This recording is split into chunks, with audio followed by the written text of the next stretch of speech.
memisahkan satu bangsa yang sama. Keluarga saya masih banyak di ramai di sana, tuan-tuan. Memisahkan dua saudara, satu sempadan antara bangsa, tidak ada negara lain yang memisahkan bangsa yang sama dengan sempadan antara bangsa kecuali Malaysia dengan petani. Tidak ada negara lain. Bangsa yang sama tidak boleh dipisahkan, tuan-tuan.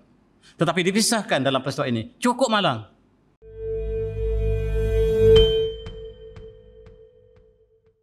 Inilah satu falsafah yang umum.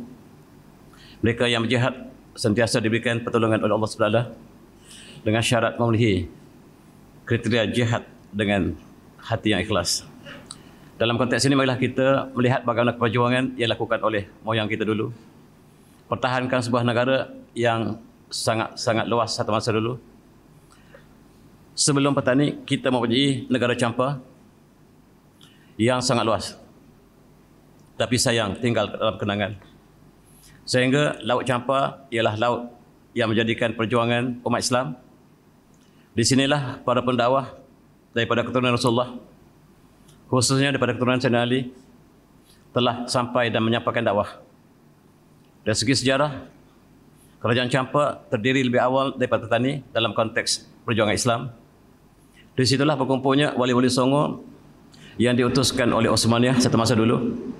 Mereka menjadikan Campa sebagai bumi dakwah. Tapi sayang, ratusan tahun kita pertahankan bumi Campa kita, akhirnya kalah. Kita telah bertebaran ke seluruh Asia Tenggara. Sebahagiannya bertumpu ke petani, sebahagiannya bertumpu ke Aceh. Aceh adalah bumi Campa baru. Dan orang Aceh adalah orang Campa yang dipindahkan daripada bumi yang terhilang.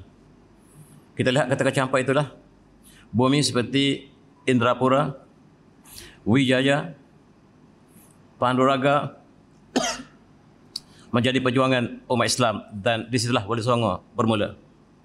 Wali Songo bermula di Campa, kemudian berpindah ke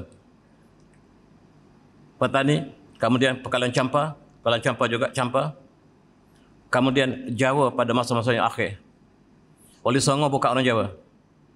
Mereka adalah orang yang datang daripada seluruh dunia dan menjadikan alam Melayu sebagai tempat perjuangan yang baru. Sebab di sini, walaupun Islam betapa awal, tetapi kerajaan Islam muncul lebih lewat. Kemudian apabila jatuh kerajaan Campa, maka kita menujukan pada petani. Walaupun petani dengan Campa wujud pada masa yang sama, dan sekarang petani menjadi tumpuan. Kalaulah ulama-ulama dari Campa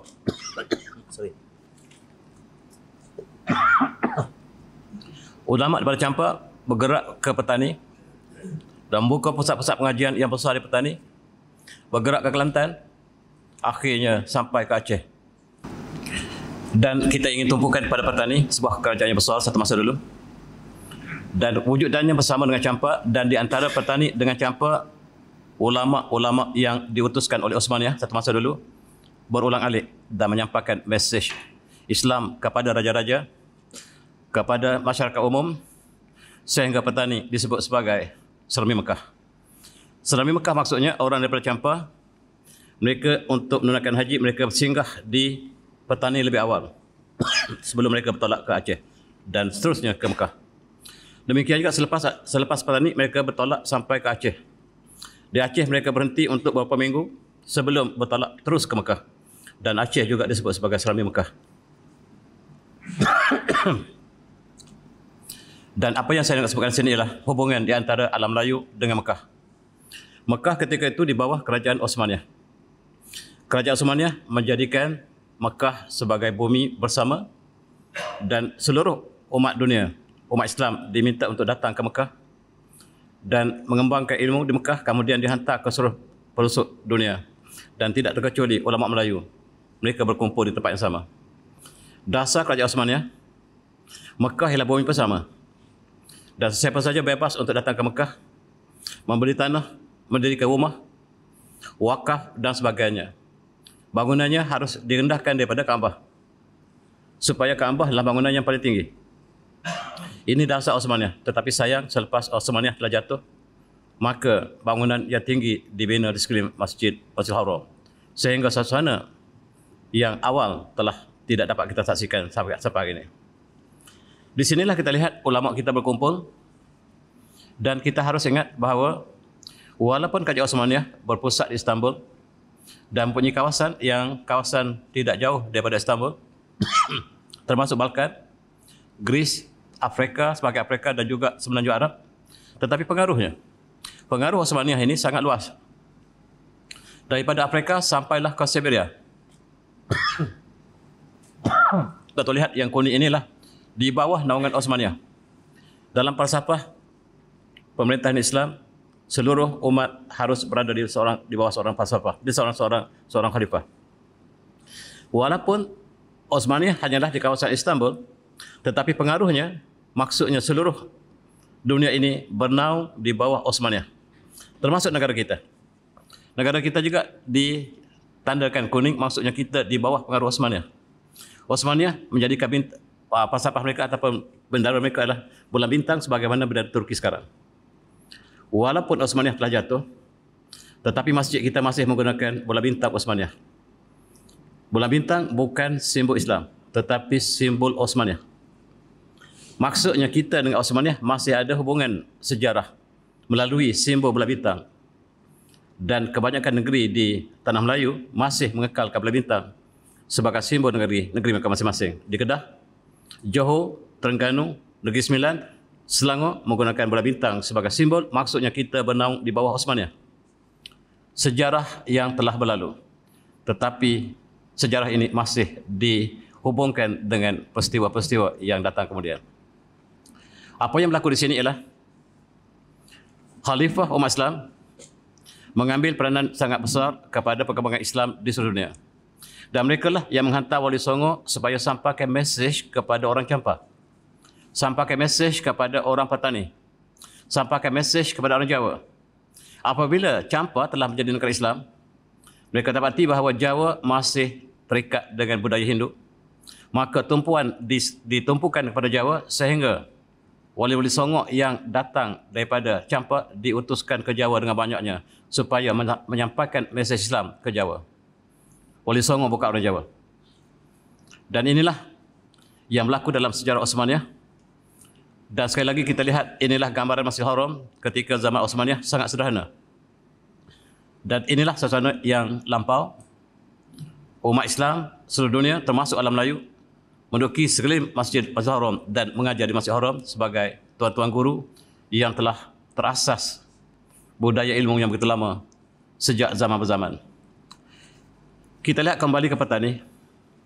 Sejarah petani menunjukkan bahawa walaupun Islam telah sampai ke petani begitu lama, tetapi kerajaan tidak terbentuk. Kerajaan Islam, Darussalam tidak terbentuk sehinggalah raja yang bernama Ismail Shah memeluk Islam. Ismail Shah ialah raja pertama petani yang memeluk Islam dan kuburnya terdapat di Gresik. Tidak jauh daripadanya ada sebuah masjid namanya Masjid Gresik yang dibina oleh Sultan ini. Sultan Ismail Shah memulakan pembinaan masjid yang dibuat daripada batu pertama kali di Patani ialah Masjid Gresik yang kita dapat saksikan sekarang. Masjid ini disiapkan oleh anandanya bernama Sultan Muzaffar Shah. Dan itulah permulaan kerajaan Islam Patani. Walaupun Islam telah sampai ke Patani, dikatakan pada tahun 80 Mesir lagi. Bukan 80, 800. 800 Mesir Islam telah sampai di Patani, dicatatkan dengan catatan yang sah. Maksudnya, selepas hanya 100 tahun Islam bertapak di Madinah, Islam sampai di Patani, dan itu catatan yang dilakukan oleh umat Islam di Patani. Tetapi kerajaannya tidak terbentuk kecuali di Champa. Di Champa, bagaimanakah Islam cepat berkembang? Para pendakwah daripada Semenanjung Arab yang datang ke sini, mereka berkahwin dengan puteri-puteri tempatan, melahirkan bangsawan, ulama, dan mereka mendapat tempat dalam masyarakat. Dan inilah yang menyebabkan Islam berkembang dengan cepat di Champa, kemudiannya Patani. Champa telah jatuh. Kita sedih, Champa telah jatuh. Negara kita yang besar telah jatuh dan ada orang Melayu tidak tahu bahawa asal-usul mereka daripada Champa. Kita daripada Champa, kita berpindah ke Aceh, kita berpindah ke Minangkabau, kita pindah ke seluruh alam Melayu. Bumi asal kita adalah Champa. Tetapi sejarah ini tidak boleh ditulis. Sebab Vietnam tidak mengizinkan kita menulis sejarah ini. Sebab bumi kita telah menjadi Vietnam sekarang. Kita sedih bila kita sampai ke Ho Chi Minh. Di situlah bumi kita satu masa dulu namanya Pandaraga. Di situlah pertahanan Islam yang terakhir ialah di mana Ho Chi Minh. Kita berjuang, kita berjihad, tetapi kita kalah. Kita pertahankan Champa selama 700 tahun atau lebih. Tapi sayang, dalam setiap perjuangan ada pengkhianat daripada dalam. Mari kita pelajari. Umat Islam pertahankan jihad Champa, tetapi sayang, Champa jatuh kepada tangan Biak. Biak ialah satu bangsa Mongolia. Yang sekarang bumi Champa telah diambil oleh Biak, yang mereka sebut sebagai Vietnam. Biak ialah satu bangsa utara yang satu jurai daripada Mongolia, yang kita sentiasa kalah dalam perjuangan ini. Walaupun kita menang berkali-kali, kita kalah berkali-kali. Akhir sekali kita kalah. Dan orang Champa lari bertepiaran, sebahagian mereka sampai ke Aceh. Dan Aceh lah orang Champa yang tuding. Mereka masih bercakap Champa sampai hari ini. Dan orang Aceh tidak tahu mereka orang Champa. Saya pergi ke Aceh dan melihat sejarah mereka, mereka kata mereka tidak tahu tapi mereka masih bercakap Champa. Bagaimanakah mereka boleh menggunakan bahasa Champa? Tetapi mereka mengatakan, itulah sejarah yang tidak ditertulis. Maksudnya mereka orang Champa. Sayang, negara yang sebesar ini telah jatuh. Maka kenangan kita Syekh dan Siti Zubaidah. Kalau kita lihat Syekh dan Siti Zubaidah adalah berlaku di Champa. Dan ketika itu kita pertahankan negara kita dengan China. Sebenarnya bukan China, tetapi Vietnam. Kita panggil China. Dalam sejarah Siti Zubaidah yang kita dendangkan satu masa dulu, peperangan ialah di antara umat Islam Champa dengan Vietnam yang kita sebut China. Sebab kita tak berbezakan antara China dengan Vietnam. Akhirnya bumi kita dijajah oleh Vietnam. Kalau kita pergi ke Hanoi, museum mereka masih menyatakan bahawa bumi asal Vietnam ialah kepunyaan orang Champa. Mereka lukis orang Champa yang sama seperti orang Melayu. Kalau kita masuk ke dalam kuil mereka ataupun dalam rumah ibadat mereka, mereka menuliskan sejarah ketua orang Vietnam sampai kode ke-14 semuanya orang Melayu. Maksudnya bumi yang telah hilang sama sekali. Itulah sejarah kita yang malang dan kita sekarang bertumpu ke petani sebab bumi Champa telah hilang. Bumi petani juga kemudiannya hilang dengan sebab yang sama. Cukup malang apabila kita mengenang sejarah yang pahit ini. Kita lihat kesan-kesan pemerintahan di petani, antaranya Masjid Demak di Jawa. Masjid Demak ini dibina oleh Wali Songo yang berulang-alik daripada petani Champa ke Jawa. Sebab Sultan Osmaniah minta supaya ditumpukan pada Jawa. Jawa asalnya Islam sampai cepat sangat awal. Tetapi pemerintah mereka adalah Majapahit yang berlatar belakangkan Hindu. Sekarang Majapahit harus diberikan sampaikan mesej dakwah. Maka Raja Majapahit yang pertama yang menerima Islam ialah yang membina masjid ini, Masjid Demak. Namanya Raden Patah. Anak kepada Raja Majapahit yang kemudiannya diberikan mesej oleh para Wali Songo yang kemudiannya Raja yang pertama ini telah memeluk Islam dan membina Masjid Demak yang bersejarah. Ini sejarah Champa. Sebab itu kita lihat masjid yang dibina di Jawa hampir semua dengan seni bina Champa. Inilah sebenarnya Champa yang masih wujud sampai sekarang. Dan ini juga masjid yang kita kenang yang berada di Chenok ataupun Masjid Teluk Manuk yang juga dibina oleh cucu Wali Songo. Dan masjid ini masih kekal sampai sekarang menunjukkan bahawa Islam bertapak begitu lama, membentuk sejarah, budaya dan pengajian tradisi yang bertapak di Champa dan petani. Masih kita dapat saksi kesan-kesan melalui tulisan yang dihasilkan oleh para ulama kita. Ini dibina oleh keturunan Wali Songo yang masih ada sekarang, yang masing-masing melambangkan satu perkembangan arkitektur pada masa dulu. Inilah Masjid Gresik yang saya maksudkan tadi. Masjid ini dibina oleh Sultan Muzaffar ataupun ayahnya Sultan Ismail Shah, tetapi dibakar oleh Ayutthaya. Sayang. Ketika itu Siam telah mula masuk dan kerajaan Ayutthaya yang berpusat di Ayutthaya telah menyerang kita berkali-kali. Dan di sinilah timbulnya jihad. Para ulama kita pertahankan petani di kawasan Gresik ini. Dan sekarang Gresik ini masih dikekalkan dalam bentuk yang sama seperti yang asalnya. Masjid ini dibakar, kemudian tinggallah kesan-kesan bakaran ini yang masih kita gunakan sampai sekarang. Ini sejarah kerajaan Islam pertama di Petani. Ini ialah di depan Masjid Gresik, kita tuan pergi Masjid Gresik. Di depannya ada Telaga Hang Tuah. Sebab Hang Tuah banyak datang ke sini, banyak kali datang ke sini dan berkampung di sini. Sama-sama pertahankan Petani daripada serangan Siam. Dan satu masa pula orang Petani akan bersama dengan kerajaan Melaka pertahankan Melaka daripada Siam. Umat Islam tidak pernah disempadan oleh geografi. Kita satu jasad, satu akidah. Bahkan seluruh umat Islam daripada India, daripada Afrika, daripada Turki bersama pertahankan Petani. Apabila Champa telah jatuh, Petani harus dipertahankan. Jihad diisytiharkan. Hang Tuah juga mengunjungi di sini. Di tepi Telaga Hang Tuah ada Telaga Hang Jebat di kawasan pedalaman sedikit di depan Masjid Gresik. Menunjukkan sejarah Hang Tuah, Hang Jebat, sejarah yakin, sejarah yang benar, bukan mitos sebagaimana yang disebut oleh profesor kita.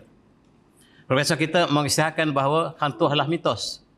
Sedangkan sejarah Petani menunjukkan bahawa Hang Tuah ialah benar-benar wujud di sini. Perigi ini digali oleh Hang Tuah. Airnya jernih sampai sekarang.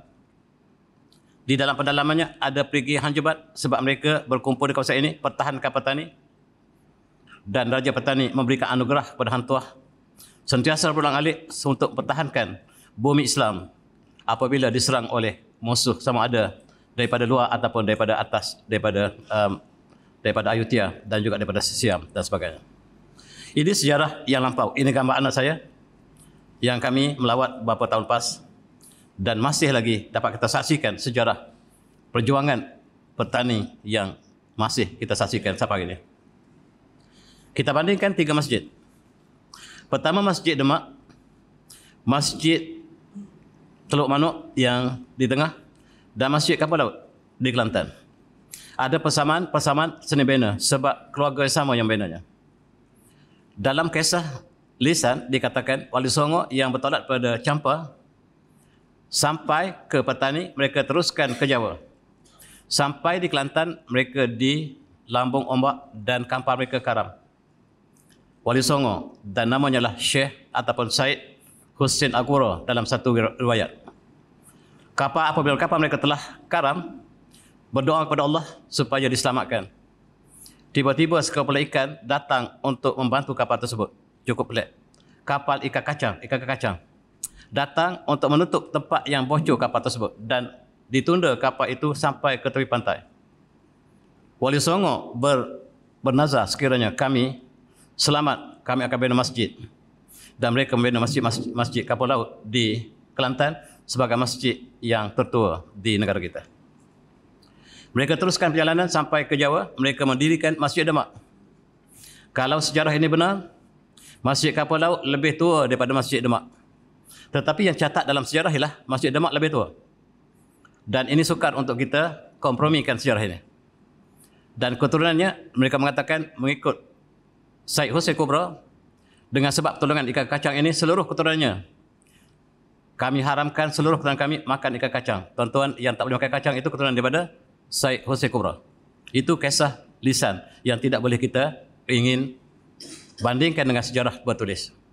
Sebab kisah yang sama juga berada disebut di Surabaya.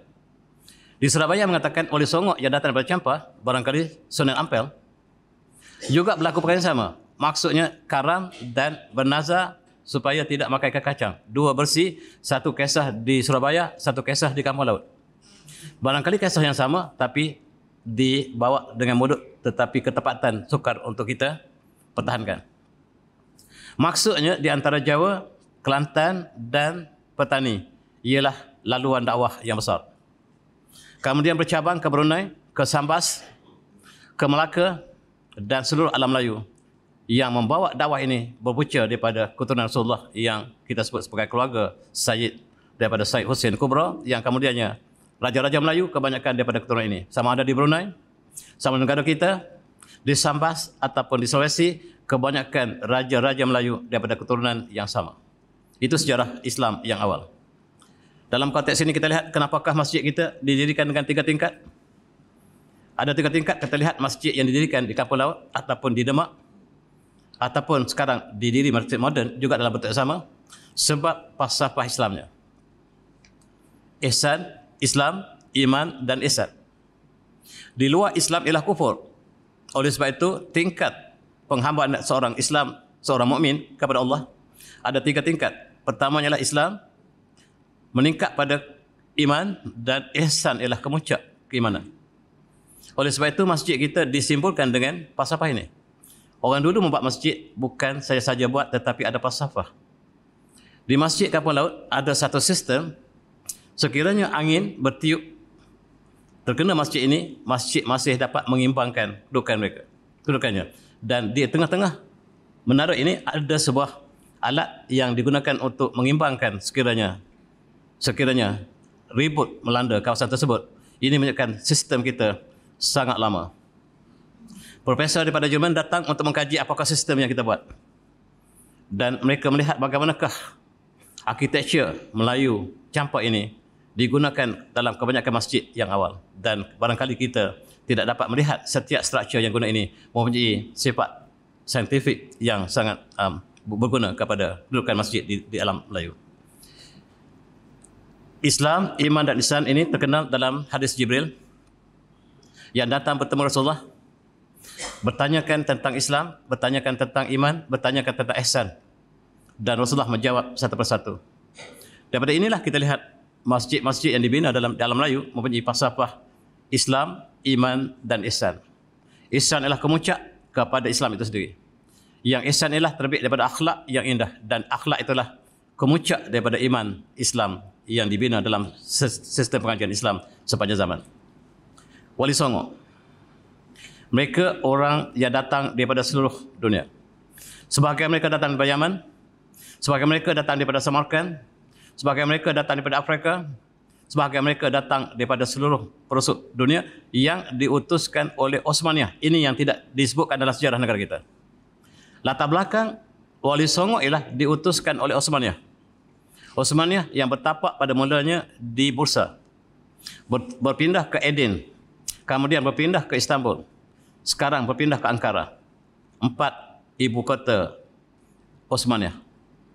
Dan daripada sinilah diutusnya wali-wali Songo ini ataupun ulama-ulama ini yang akhirnya kita kenal dengan kumpulan Wali Songo. Ialah utusan daripada Sultan Osmaniyah. Dan mereka bersebaran di alam Melayu. Yang terkenal dalam sejarah Wali Songo ialah Syed Hussein Al-Kubra. Dialah yang menumpukan seluruh ulama besar di alam Melayu. Dia datang dengan adiknya, dengan adik-adiknya yang ramai. Termasuklah Syed Sanauddin yang dikenal sebagai adik putera dalam sejarah Melayu. Guru Hang Tuah. Ialah adik kepada Syed Hussein Kubra yang bertapak di Petani. Dan daripada keturunan inilah mereka berkahwin dengan puteri-puteri tempatan. Umpamanya Syed Hussein Kubra berkahwin dengan anak puteri-puteri Raja Kelantan, yang ketika itu namanya Raja Cermin. Raja Cermin ialah berpusat di Kelantan dan Tanah Merah ialah ibu negara mereka. Perkahwinan ini melahirkan Wali Songo yang pertama, iaitu Wali Songo yang disebut sebagai Maulana Malik Ibrahim Gresik ataupun kita sebut Sunan Gresik. Itu orang Kelantan yang diutuskan oleh Osmaniyah supaya sampaikan mesej kepada orang Gresik di Jawa. Itu sebab Gresik Petani dibawa ke Gresik Jawa. Yang menemani kumpulan ini ialah orang-orang Kelantan. Dan di Yogyakarta ada kapal Kelantan, dia sebut Klaten. Menunjukkan sejarah yang sangat rapat antara kawasan ini, dan kita tidak pernah membahagikan geografi kepada alam Melayu. Kalau orang petani datang ke Jawa, maksudnya dia pulang ke kampungnya, bukan dia pelayan. Kalau orang Jawa datang ke petani, mereka datang ke kampung mereka, bukan pelayan. Dan kitalah satu alam Melayu, inilah satu buah negara, satu akidah, satu rantau yang sama. Itulah yang asal kemudian dipecahkan oleh penjajah menjadi Malaysia, Indonesia, Singapura dan sebagainya. Penjajah mengetahui kekuatan kita adalah satu jasad yang sama, tetapi mereka pecahkan kita sekarang. Dan sekarang kita hanya berjuang untuk negara kita masing-masing. Sedangkan dulu kita berjuang di Sulawesi, Sulawesi datang berjuang di Jawa, Jawa berjuang di Melaka, Melaka berjuang di Petani. Kita tidak pernah ada sempadan. Inilah yang kita lihat falsafah yang agung. Kemudian lahirlah Wali Songo yang disebut Wali Songo di Jawa, ialah keturunan daripada Raja Cermin, Puteri Cermin dengan keturunan Rasulullah yang datang daripada Timur Tengah melalui India dan akhirnya bertapak di Champa dan menurunkan keturunan yang banyak. Dan di antaranya lah pertama ialah Maulana Malik Ibrahim yang kemudiannya dikenal oleh orang Jawa sebagai Sunan Gresik dan makamnya ada di Gresik. Tuan-tuan yang pernah pergi ke Jawa melawat kubur ini untuk kita kenal sejarah hubungan di antara Champa, Petani dan Jawa. Begitu juga kita lihat Masjid Cenok ini juga dibina oleh mengikut riwayat ialah oleh Said Ali Nurul Alam. Siapakah Said Nurul Alam? Satu versi mengatakan dialah Gajah Mada. Dalam sejarah Indonesia, Gajah Mada adalah seorang yang Hindu. Dalam sejarah Petani, Gajah Mada adalah seorang alim Islam, seorang ulama yang besar.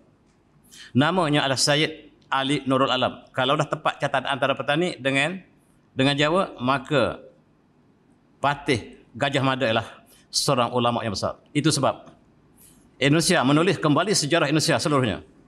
Sebab sejarah Indonesia telah dipesongkan oleh mereka terdahulu. Dan sekarang ada satu kumpulan di Indonesia, mereka perkenalkan sejarah yang ditulis oleh penduduk tempatan dan mereka memasukkan sejarah Majapahit yang digunakan di sekolah-sekolah di Indonesia. Maksudnya sejarah kita alam Melayu harus ditinjau kembali dan kita melihat dalam sejarah yang benar. Begitulah kita lihat masjid di Cenok, tuan-tuan, sebuah masjid yang tertua di selatan di Petani ini ataupun di kawasan Narutiwak sekarang, ialah dibina dalam rangka yang sama. Tetapi dalam sejarah Petani menunjukkan dia dibina pada masa yang lewat. Itu saya tidak dapat kita nak kaitkan dengan sejarah yang lampau. Sebab sejarah Said Ali Nurul Alam dia hidup sangat lama, kurun ke-15. Sedangkan masjid ini dikatakan dibina kurun ke-18. Satu teori yang mengatakan barangkali masjid kapal laut umpamanya yang ada sekarang itu dibina dalam kurun 18. Tetapi bangunan asalnya yang telah diubah berkali-kali dibina semasa zaman Wali Songo dalam kegiatan pergerakan daripada Jawa ke Petani. Gajah Mada yang saya sebutkan tadi. Gajah Mada ini mengikut sejarah Petani ialah Said Ali Nurul Alam yang menurunkan ramai raja-raja Melayu di Sulawesi, di Sambas, di seluruh alam Melayu, keturunan daripada yang sama. Dan daripada sinilah kita lihat raja daripada Cirebon, Champa, Petani, Kelantan dan Sulawesi berpunca daripada keluarga yang sama. Inilah sejarah awal bagaimana Islam berkembang dan mereka datang dengan jihad yang ikhlas, kemudian mereka sampaikan mesej kepada raja-raja. Raja-raja lah yang kemudiannya mengisytiharkan jihad, termasuklah di Demak. Di Demak kemudiannya Raden Patah mengisytiharkan jihad kepada mereka yang menentang Islam dan Islam berkembang di Demak dengan begitu hebat. Apabila Melaka telah jatuh Portugis, yang menjadi gali gantang, menjadi pertahanan kepada Melaka ialah Kerajaan Demak. Kerajaan Demak berkali-kali datang untuk membebaskan Melaka daripada Portugis, tapi sayang, sekali lagi pengkhianatan berlaku. Kerajaan Johor lah yang membantu Portugis untuk pertahankan Portugis di Melaka dan sejarah malang ini sukar untuk kita kenang. Kerajaan Johor, Riau pertahankan Portugis di Melaka, sejarah yang cukup malang. Sejarah inilah yang barangkali kita harus tulis kembali. Kadang-kadang yang kita tulis adalah keburukan moyang kita. Tetapi itulah sejarah bangsa kita yang sentiasa di dalam perjuangan ada pengkhianat. Kita harus ambil iktibar sebab sepanjang sejarah kita, Petani tidak mudah jatuh sekiranya kita berdepan dengan musuh secara nyata, tetapi musuh daripada dalam bangsawan Petani sendiri. Adik dan abang berkelahi untuk merebutkan tahta. Salah seorang meminta jasa daripada Ayutthaya untuk menghancurkan abangnya. Dan kerajaan diserah pada adik, tetapi negara tergadai. Itu sejarah yang berlaku dalam negara Petani Darussalam satu masa dulu. Tuan-tuan, kita kembali pada zaman yang lebih lewat. Ketika kita telah dimasuki oleh Siam, dimasuki oleh Ayutthaya. Negara kita yang bernama Bangkok telah jatuh ke tangan mereka. Bangkok ialah negara Melayu. Bangkok masih, kita nama pun masih Bangkok. B-E-N-G-K-O-K. Bangkok, tidak lurus. Bumi yang telah jatuh ke tangan Ayutthaya. Sekarang mereka turun ke bawah ingin mengambil Petani Darussalam. Maka kita pertahankan jihad. Panglima yang dilantik oleh ulama kita yang berasal dari Mekah ialah seorang yang bernama Syekh Haji Wan Mustafa Wan Muhammad Zain, keturunan Wali Songo. Sebagai ketua panglima perang untuk pertahankan petani daripada serangan Siam. Dan di sinilah kita lihat perjuangan yang tidak pernah sudah sehinggalah kita jatuh dalam kurun ke-20. Maka petani menjadi bumi yang telah hilang sama seperti campak. Mula-mula kita hilang campak, kita hilang Kemboja Desa, tak sempat saya sebut Kemboja Desa, yang bengkok sebahagian daripada Kemboja Desa. Kemudian kita jatuh petani, kita jatuh satu persatu, kemudian akhir sekali kita jatuh Singapura. Sebuah empayar yang besar daripada Vietnam sampailah ke hujung Nusantara. Negeri Melayu yang telah hilang dan yang tinggal sekarang ialah semenanjung yang masih dapat dipertahankan. Mudah-mudahan negara ini dipertahankan oleh anak cucu kita. Dan cukup malang apabila kita jatuh satu persatu. Kita jatuh kali terakhir ialah empayar petani yang bermula daripada atas, yang sekarang telah diceroboh oleh Sukhothai. Dia ada sedikit berbeza antara Ayutthaya dengan Sukhothai, tetapi bagi kita adalah musuh yang sama. Maka kita lihat satu persatu bumi kita telah tergadai disebabkan permainan bangsawan kita yang bekerjasama dengan musuh. Dan akhirnya musuh menguasai kawasan tersebut. Walaupun yang merintahnya adalah Raja Melayu, tetapi dia adalah sebagai boneka semata-mata. Itulah yang berlaku dalam sejarah. Kita kenang bumi Gharbi, kita sebut Gharbi, sekarang menjadi Karabi. Pantai Gharbi ialah pantai tempat orang Kedah pergi mandi-manda satu masa dulu. Raja Kedah pergi mandi-manda ke Karabi. Nama asalnya Gharbi. Di tepinya ada pulau api-api, kita panggil Pipi sekarang. Kita ada bukit, sekarang kita panggil Phuket. Kita ada Tabal, dulu kita panggil Tabai sekarang. Dulu kita ada bumi nama Jala, sekarang kita panggil Yala. Dulu kita panggil Manara, sekarang kita panggil Naratiwat. Hanya tinggal dalam kenangan.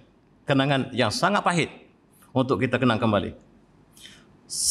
Sejarah yang sangat pahit. Perjuangan yang begitu lama oleh para ulama kita. Dicerobohi oleh bangsawan kita sendiri. Kerana ingin merebut sejengkal tanah dan kita korbankan seluruh empayar kepada musuh. Mari kita pelajari sejarah ini. Sekarang kita lihat bagaimanakah perjuangan-perjuangan kita. Ulama kita menghadapi tentera bergajah yang diutuskan oleh Sukhothai ataupun oleh Ayutthaya datang ke bawah. Dan kita kalah. Kita kalah bukan sebab persatuan kita tidak solid. Kita berpecah di antara kalangan bangsawan. Apakah nasib kita? Nasib kita cengok malang. Kita dihukum pijak dengan gajah. Gajah memijak pejuang-pejuang kita. Satu persatu. Inilah bumi yang telah kita perjuangkan. Yang anak muda tidak tahu bahawa perjuangan darah air mata moyang mereka berdepan bukan saja dengan tentera musuh tetapi dengan gajah. Bila kita kalah, kita dipijak seorang demi seorang pejuang-pejuang kita. Ini gambar hiasan untuk menggambarkan bagaimanakah Sukhothai, Ayutthaya menghukum mereka yang berjuang dengan ikhlas. Maka syahidlah pejuang-pejuang. Berapa ramaikah darah syahid digugurkan di bumi petani? Tak dapat kita bayangkan. Petani ialah bumi perjuangan. Ia telah hilang. Dan cukup malang kalau kita pergi masuk ke selatan Thailand. Kita panggil selatan Thailand sekarang. Orang pejuang petani tak sanggup sebut selatan Thailand. Kami orang petani. Sebagaimana orang Palestin tidak sanggup memanggil mereka negara Israel. Negara mereka sudah menjadi Israel sekarang. Tetapi pejuang Palestin tak pernah iktiraf mereka sebagai Israel. Kami adalah pejuang Palestin. Pejuang petani juga tak pernah iktiraf itu selatan Thailand. Maafkan saya. Itulah bumi petani. Bumi merdeka. Bagaimana jatuhnya petani dengan permainan British, Perancis dan Siam. Raja Melayu tidak diambil perhitungan dalam perjanjian ini. Raja Melayu disisihkan. Bumi Melayu tersisih, terjajah dengan sebab permainan kemudiannya. Perancis bermain mata dengan British, British berpakat dengan Siam dan akhirnya menyerahkan bumi petani kepada Siam dan dengan syarat Siam tidak mengganggu lagi Kelantan dan Kedah. Maka terlepaslah sebuah lagi empayar kita. Dalam perjanjian Bangkok, tuan-tuan, British, Perancis dan Siam berjanji untuk petani, tetapi tidak melibatkan serta petani. Bila tiga pihak berbuat perjanjian, hanya terlibat dua pihak, perjanjian tidak sah. Dan itulah yang sedang diperjuangkan di Switzerland sekarang. Apakah perjanjian Bangkok itu sah atau tidak? Sebab tidak melibatkan Kesultanan Petani terakhir. Raja Kamaruddin tidak diambil kira dalam perjanjian ini. Apakah perjanjian ini sah atau tidak? Dari segi antarabangsa, apakah perjanjian ini sah? Tapi tuan mereka yang pegang Mahkamah Dunia. Dan kita, apa yang kita dapat harapkan ialah perjuangan yang berterusan. Dalam konteks ini kita lihat, di sinilah kita lihat taburan makam-makam panglima daripada Osmaniyah. Yang dihantar oleh Osmaniyah adalah panglima-panglima bangsa kerajaan Osmaniyah yang datang berjuang untuk pertahankan petani. Sebab kita tidak pernah sepadan. Turki, Afrika, India sama-sama berkumpul di petani, pertahankan petani. Kita tak sebut lagi perjuangan di Melaka, tetapi di petani khususnya. Kita berjuang di petani, orang Melaka datang ke petani. Dan ialah antara kubur panglima perang Osmaniyah yang terdapat di petani, mengabarkan kita adalah satu bangsa, satu ummah yang sama di atas perjuangan satu akidah. Dan di Aceh juga makam-makam panglima perang Osmaniyah masih dilawati sampai sekarang.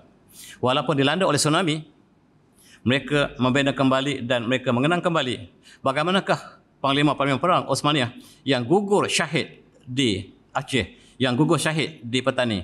Mereka adalah satu daripada rangkaian jihad yang besar yang dilancarkan oleh Osmaniyah, yang kita tidak sedar bahawa kita bersama Osmaniyah. Ketika Melaka jatuh oleh Portugis, bendera yang kita pegang adalah bendera Osmaniyah.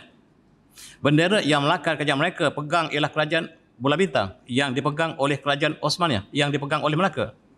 Ketika Aceh membantu Demak untuk melancarkan serangan atas Portugis, mereka menggunakan bendera Osmaniyah. Osmaniyah ialah penaung kepada seluruh umat Islam, dan sejarah ini tak pernah dinyatakan dalam sejarah negara kita. Para jemaah sekalian, kita lihat di Aceh, kalau kita pergi ke Aceh, surat-surat yang dipamerkan dalam Museum Aceh, lawatilah. Tuan boleh baca salah satu surat yang hubungan di antara Aceh dengan Osmaniyah, dengan berbagai-bagai peristiwa yang terkandung dalam surat ini, termasuk permintaan bantuan supaya segera kerajaan Aceh menghantar tentera untuk pertahankan Aceh daripada serangan Belanda dan sebagainya. Kemudian apabila Inggeris datang, juga bantuan diminta, banyak surat-surat yang terdapat di Aceh. Dan tuan ingat ulama-ulama yang dicatatkan Osmaniyah di Mekah. Ulama inilah yang berjuang untuk melatih pelajar mereka di Mekah kembali ke tanah air dan berjuang menentang musuh di atas kalimah jihad. Bila kita merdeka, nama mereka tak pernah disebut sama sekali. Antara nama mereka ialah Syekh Ibrahim Daud Batani, Ahmad Marzuki bin Mursyid Al-Batawi, Bakir Nur Jogjawi Maki, tak pernah kita sebut ini. Baydawi Abdul Aziz Al-Lasami, Jami Abdul Rashid Rifai, Jamaluddin Al-Khalid Al-Fatani, Sulaiman Muhammad Palambani, Soleh Muhammad Abdullah Al-Qaltani, Soleh Mujian Al-Batawi dan lain-lain. Inilah pejuang-pejuang yang tak pernah kita dendangkan. Osmaniyah mencatatkan nama mereka dalam ulama besar Mekah. Kita orang Melayu tak pernah kenal. Sedangkan mereka lah yang mengasuh ataupun menyampaikan ilmu jihad di Mekah, kemudian balik seluruhnya ke alam Melayu. Ke mana saja perjuangan. Sama ada di India, di Malabar, apabila Malabar telah diserang oleh Portugis, kita keluar bersama-sama, tentera Melayu bersama-sama untuk pertahankan Malabar. Malabar jatuh. Kemudian Melaka pula jatuh, kita sama-sama berjuang di Melaka. Dalam sejarahnya Melaka saja berjuang, sedangkan apa yang berlaku daripada seluruh Afrika datang pertahankan Melaka tidak disebut dalam sejarah kita. Kita satu umat yang sama. Dan tuan-tuan yang semati, inilah ulama-ulama kita terakhir yang berjuang di Mekah. Yang sebelah kiri ialah Syekh Abdul Samad Al-Palambani yang telah gugur syahid di Naratewat sekarang, kita panggil Naratewat. Di sebelahnya Syekh Muhammad Asy'ad Al-Banjari, seorang ulama besar kita daripada Sulawesi, daripada Banjarmasin. Kemudian Syekh Abdul Wahab Bugis, orang daripada Sulawesi juga yang sangat hebat. Dan kita tak pernah kenal nama mereka sebagai tokoh perjuangan. Bila kita bina Tugu Negara, kita letak nama British sebagai hero negara kita. Bukan pejuang-juang yang menentang British. Kita bersama British rupa-rupanya. Yang kita lihat tentera yang pegang bendera di Tugu Negara kita, hidung mereka macung. Bukan macam hidung kita. Mereka menganggap British lah hero dalam perjalanan ini, sedangkan ulama ini menentang British. Di belakang sekali, akhir sekali lah Syekh Abdul Rahman Misri, orang Jawa. 4 tokoh ini sangat ditakuti oleh seluruh penjajah di alam Melayu. Sebab murid-muridnya yang dilatih di Mekah, mereka bersedia untuk berjihad di mana saja. Mereka satu kumpulan, selepas satu kawasan mereka bergerak di seluruh alam Melayu bersama dengan tentera Turki. Dan tentera Turki yang datang ke petani, tuan-tuan, ramainya tak balik semula ke Turki, dan mereka melangsungkan kehidupan mereka di petani. Itu sebab perkahwinan campur antara Turki dengan orang petani berlaku dengan banyaknya ke dalam perjuangan ini. Orang petani lebih putih daripada kita, tuan-tuan. Kulit orang petani lebih cantik daripada kita. Sebab perkahwinan campur di antara Turki dengan gadis tempatan melahirkan generasi yang berbeza petani sampai hari ini. Dan kita kenang kembali kalau kita pergi ke petani, tuan-tuan, Masjid Raja di mana perjuangan Syekh Daud Patani. Ulama kita yang sebelum bertolak ke Mekah, mereka berkumpul di petani dan menyampaikan mesej Islam dalam pengajian tradisi pondok yang masih wujud sampai sekarang. Kalaulah surau ingin adakan rombongan untuk meninjau ke kawasan pengajian tradisi yang pernah bertapak dan yang masih bertapak, alangkah indah. Mereka sangat dhaif, pondok mereka sangat-sangat dhaif, dan kalau kita dapat membantu mereka, satu perkara yang cukup indah dalam mengembalikan bahawa kita satu jasad yang sama. Dan kita kenang kembali ketika zaman Syekh Daud Patani. Syekh Daud Patani menjadi wakil kepada Kerajaan Osmaniyah untuk menguruskan hal ehwal timur. Urusan timur melalui dutanya bernama Syekh Daud Patani. Kita kenal Syekh Daud Patani sebagai penulis kitab fiqh, kitab Maniyatul Musalli. Tetapi kita tidak tahu dia adalah panglima perang.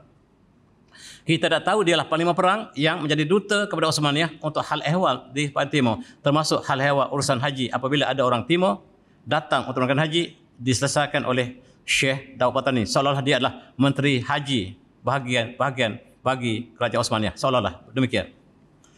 Dan inilah kalau kita melawat kampung asal tempat pengajian Syekh Daud Patani yang terbiak. Ini kita lihat tidak jauh daripada Gresik. Tuan-tuan yang melawat Masjid Gresik, lapangkan tempat ini untuk kita lihat, kenang kembali. Di sinilah tempat ilmu berkembang satu masa dulu. Sekarang telah tinggal seperti yang tuan lihat di sini. Tetapi yang menariknya masih ada lagi perigi Telaga Syekh Daud Patani yang masih dikunjungi. Airnya tidak pernah kering, jernih, sejuk, dan tuan-tuan lawatlah untuk kenang kembali perjuangan ulama kita yang silam. Dan kunjungilah Telaga Syekh Daud Patani, bukan untuk apa-apa, tetapi sejarah yang terkandung yang ada di sebalik monumen yang kita masih saksikan sekarang. Di Mekah ketika itu, wakil Osmaniyah ialah Osman Nuri Pasha. Dan dialah yang berurusan dengan Syekh Daud Patani, dengan Syekh Ahmad Patani, dengan ulama Melayu, supaya disampaikan mesej ini kepada Sultan Khalifah kita di Istanbul. Dan dalam konteks ini kita lihat Kedah umpamanya dalam perjuangan terakhir. Negara Kedah ialah sampai ke Karabi. Karabi itu Kedah, teman-teman. Stul itu Kedah. Dan Raja Kedah bermandi-manda di pantai Karabi. Sekarang Karabi, Gharbi dipanggil Karabi sekarang. Karbi maksudnya pantai yang paling barat. Sekarang telah terlepas. Karabi menjadi pantai maksiat sekarang.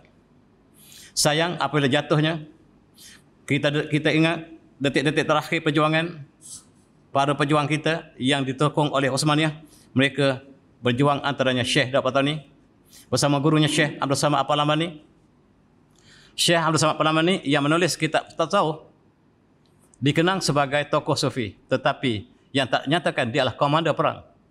Dia komander perang apabila dia ada dalam eksibisi peperangan, tak pernah kalah tentera Islam dan Siam sentiasa kalah. Dan mereka mencari ruang untuk membunuh Syekh Abdul Samad Al-Palamani, dan hasrat mereka terhasil apabila akhirnya Syekh Abdul Samad Al-Palamani telah syahid di Bantrak ataupun di Cina namanya tempat kubur Syekh Abdul Samad Al-Palamani yang kita dapat kunjungi sampai sekarang. Di Kedah ketika itu Sultan Majwa. Orang Kedah kena ingat nama raja ini, sebab raja inilah yang melaksanakan hukum hudud di Kedah. Dia melaksanakan hukum tanzir. Dia raja yang tidak ingin menjadi raja. Raja ini mengembara seluruh dunia. Dan dia menjadi ulama besar di Mekah. Dia pernah berada di Aceh, pernah di Palembang, mengembara seluruh dunia. Dan apabila ajahdanya meninggal, Dia dipanggil balik untuk menjadi Raja Kedah, tapi dia tidak hendak. Itu sifat raja sebenarnya. Mereka tidak ingin menjadi raja, tetapi didesak oleh rakyatnya supaya melaksanakan Islam di Kedah. Maka dia mengambil ulama-ulama, termasuk ayah kepada Syekh Abdul Samad Palamani, dijadikan qadhi untuk melaksanakan Islam di Kedah. Kedah adalah antara negeri yang melaksanakan hukum hudud. Dan apabila British datang, mereka mengatakan negara ini tidak ada sebarang undang-undang, dan untuk merdeka, syarat merdeka adalah untuk menggunakan undang-undang Kristian common law sampai hari ini. Kita tunjukkan bukti di Terengganu kita menggunakan undang-undang Islam. Di Kedah kita menggunakan undang Islam. Di Pahang ketika Sultan Abdul Ghafur kita menggunakan undang-undang. Konun Pahang, bahkan sebelum itu Konun Melaka dilaksanakan Melaka. Sedangkan British datang, dia kata negara ini tidak pernah ada undang-undang bertulis, maka untuk merdeka anda harus menggunakan undang-undang Kristian common law sampai hari ini. Rakyat semua Islam. Yang asing undang-undang common law dibawa ke negara kita. Asing kepada orang Melayu, asing kepada orang Cina, asing kepada India. Tetapi demi kemerdekaan, sebuah kemerdekaan, kita menolak Al-Quran dan mengambil undang-undang selain Al-Quran. Malang, sungguh malang.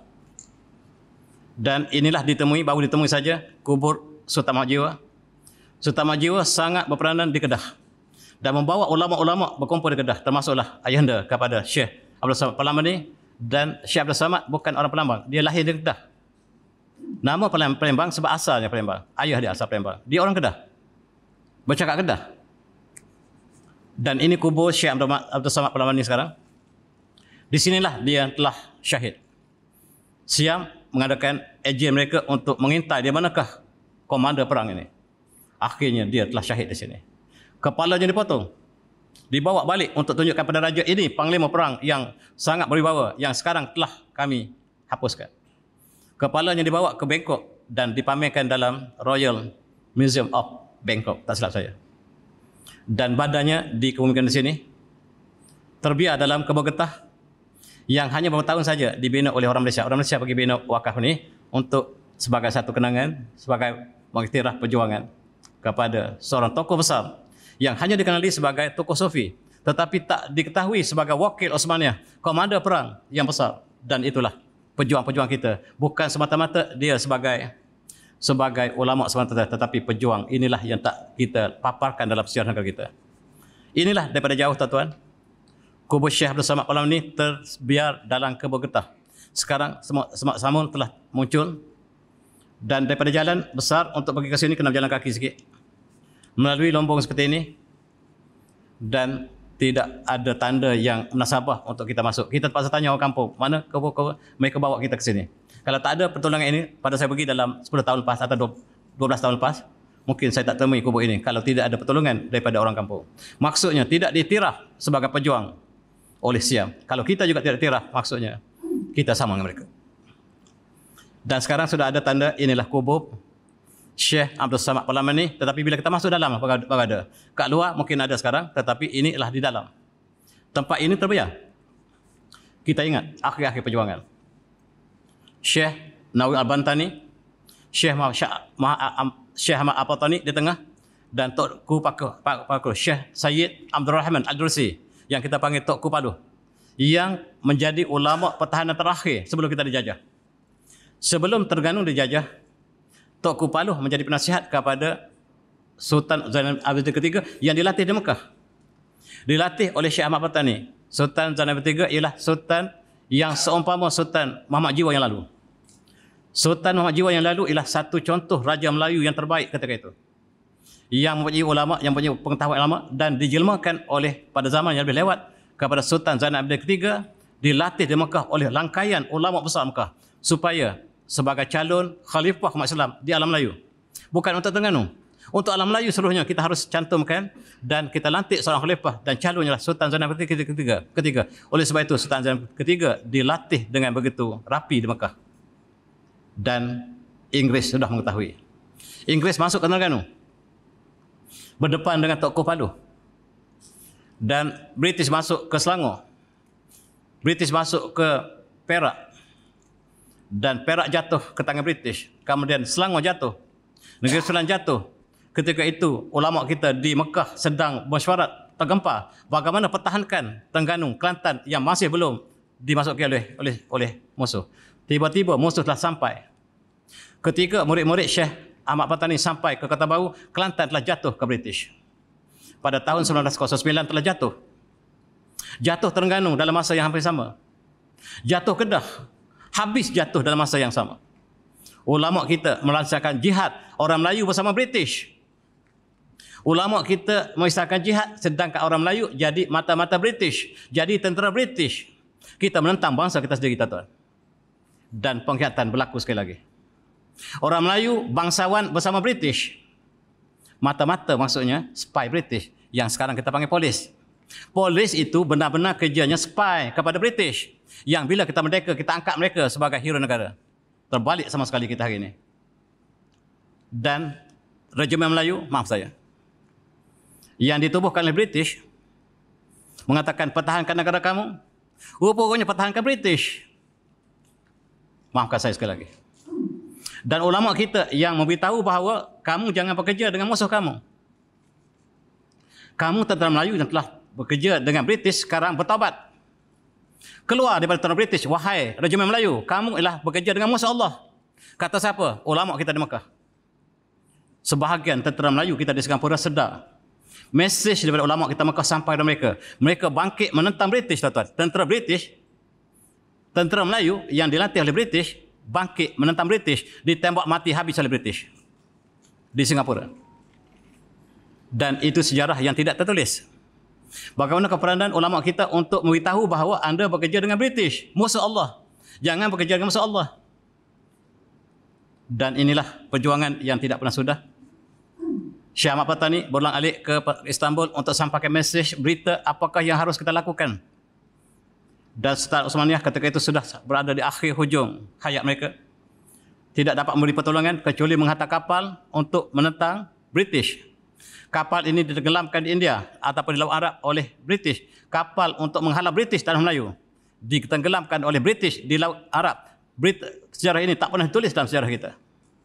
Kalau kita tulis, maka ulama menjadi hero kepada negara kita dalam perjuangan, dan orang Melayu yang bersama British sebagai pengkhianat sekarang sebagai hero. Mari kita lihat sejarah kita yang benar. Syekh Ahmad Patani dalam masa yang singkat ini ditugaskan untuk mencantum Kelantan, Terengganu, Petani dan Kamboja sebagai sebuah entiti di bawah Kerajaan Osmaniyah. Kemudian lantik seorang khalifah. Calonnya ialah Sultan Zainuddin III. Dan kemudian kembangkan kepada Johor, Riau, Jawa, Sumatera, Aceh, Sulawesi. Cantumkan kepada satu buah sebuah negara. Namanya Melayu Raya. Tetapi sayang, British, Belanda, Portugis ataupun Sepanyol ketika itu ataupun Amerika telah mengetahui perancangan ini. Mereka gagalkan dalam perjalanan. Syekh Ahmad Patani ialah pejuang yang sebenarnya. Dan murid-muridlah yang datang berjuang untuk menentang British dan berjuang menentang tentera Melayu sendiri. Bila kita merdeka, nama Syekh Ahmad Patani tak pernah disebut dalam perjuangan kemerdekaan. Yang disebut ialah mereka yang bersama British. Sayang, sejarah kita masih tersasar. Negara merdeka, sejarah masih terjajah. Ini ialah Undang-Undang Johor yang dipetik pada Osmaniyah untuk dijadikan sebagai asas Undang-Undang Johor. Tapi sayang, Johor telah jatuh ke tangan British. Walaupun orang Johor kata kami tidak pernah dijajah, tetapi ketahuilah, British telah menguasai seluruh alam Melayu. Dan inilah di antara usaha untuk mengembalikan Osmaniyah di alam ini melalui Johor. Dan undang-undang inilah perlembagaan terawal kita, iaitu disebut sebagai Undang-Undang Tubuh Kerajaan Johor yang menjadi asas kepada perlembagaan kita apabila kita merdeka. Demikian juga Syekh Daud Patani menulis persoalan-persoalan kemerdekaan, perjuangan alam Melayu dalam forum masail. Kitab ini harus dipelajari setiap masjid. Kitab ini ditulis khusus oleh Syekh Daud Patani untuk orang Melayu. Namanya Forum Masail, yang menceritakan tentang hal ehwal alam Melayu. Termasuklah makanan-makanan yang halal di kalangan alam ini. Perjuangan orang Melayu dalam perjuangan jihad. Dalam bab akhir kitab ini harus kita pelajari kembali untuk kita kenang kembali perjuangan ulama dalam berbagai-bagai bidang. Dalam bidang perjuangan yang di medan perang ataupun dalam kitab-kitab yang ditulis untuk orang Melayu dalam perjuangan. Tetapi bahasa ini, kitab ini tulis dalam bahasa Petani. Dan kalau kita baca di Selangor, mungkin kita salah. Sebab antara contoh ialah dalam buku ini, dalam kitab ini dikatakan, burung sin waw alih, haram dimakan. Saya dengar di masjid negeri, kebetulan saya masuk semayang solat satu masa dulu, burung sawah haram dimakan. Bukan sawah, sewah. Sewah maksudnya berulang. Dalam bahasa Kelantan, bahasa petani, burung sewah, lang yang besar itu haram dimakan. Yang ustaz baca di masjid negeri ini, burung sawah haram dimakan. Burung sawah tak boleh makan. Tak, bukan burung sawah, burung sewah, bahasa petani. Oleh sebab itu untuk baca para masail kena rujuk orang petani. Sebab bahasa dia bahasa petani. Tuan-tuan semati, akhirnya negeri yang kita bincang tadi jatuh. Daripada Renung, daripada Jaya, daripada Chompon, daripada Ligo dan Singgora. Singapura namanya. Singgora kita sebut sekarang. Dan kita kenang di hujung Segetengkera, di sinilah bumi Melayu yang terakhir. Selepas kita jatuh ke Moja Desa di atas, kita masih pertahankan petani. Petani ialah empire ketika itu, bukan sebuah bandar. Sekarang sebuah bandar kecil. Dulu sebuah empire yang sampai ke Terengganu. Terengganu itu sebahagian daripada petani, Kelantan sebagai petani. Tetapi hanya tinggal sebuah bandar kecil. Sebagai bandar Melaka, satu masa dulu sebuah empire yang besar, sekarang tinggal Melaka yang kecil. Tuan-tuan, sekali lagi kita kenang, perjuangan kita tidak pernah tamat. Akhir sekali kita lihat, inilah meriam kita yang besar dalam Seri Petani, yang ketika kita ada meriam ini, Siam tidak ada. Siam dirobohkan oleh petani, oleh meriam ini. Dan akhirnya mereka merampas meriam kita dan kita kalah. Bukan sebab semata-mata dengan senjata, tetapi perjuangan dibeluti oleh orang Melayu sendiri. Sayang, sekarang Siam mengambil dan dipamerkan di muzium mereka.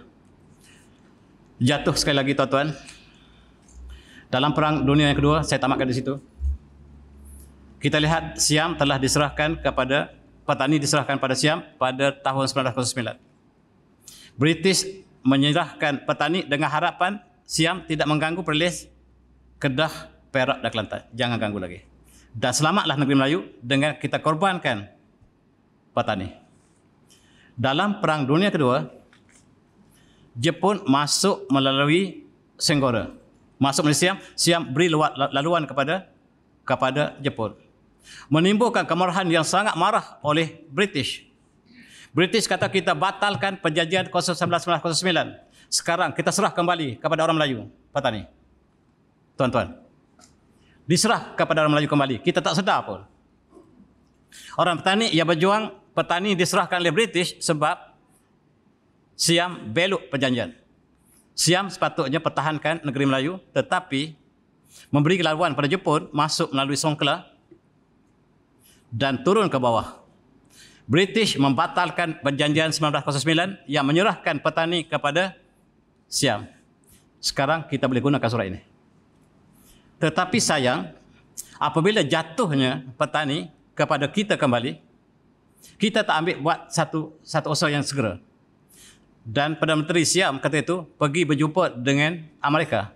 Sebab apabila jatuhnya Perang Dunia Kedua, British yang kuasai kawasan ini telah mengaku kalah. Dia serahkan kekuasaan di alam Melayu kepada Amerika. Maka Siam tidak pergi berjumpa British lagi sebab dia sudah clash. Sebab British telah batalkan perjanjian. Dia pergi jumpa Amerika sebab kawasan Asia Pasifik diserahkan kepada Amerika dan Perdana Menteri Siam berjumpa dengan Amerika, minta kembali bumi petani yang diserahkan, asalnya kami, dia kata, diserahkan kepada orang Melayu kembali, bagi pada kami kembali. Dan general besar Amerika yang tak tahu sejarah sign surat kembali. Serah kembali petani kepada Siam. Terjatuh kali kedua. Jatuh kali kedua. Dan sekarang kita bermain di peringkat antarabangsa untuk lihat surat-surat perjanjian yang tidak berpihak pada kita sebenarnya. Tetapi British telah memberikan kembali melalui Tengku Mahmud Muhyiddin yang bakal dilantik menjadi Raja Petani kembali. Sayang, perjuangan ini tidak pernah selesai. Ini raja yang terakhir, Raja Kamaluddin, Raja Petani terakhir, yang kuburnya tak tahu di mana. Saya pergi ke Nartiwat pagi ini, keturunannya berkumpul di Nartiwat dan beritahu bahawa nenda kami tak pernah dia tahu di mana kuburnya. Sebab British paling rahsiakan di manakah keturunan mereka. Sayang tuan-tuan, kita kenang Phuket, nama asalnya bukit. Ialah Jala, Betung, Kemudian Reman, dan nama-nama ini Tabai, Petabalan dan sebagainya. Sungai Golok, Sungai Padi. Namanya masih bertemakan Melayu. Bahkan orang petani lebih Melayu daripada orang Melayu Malaysia. Mereka masih menggunakan tulisan Jawi.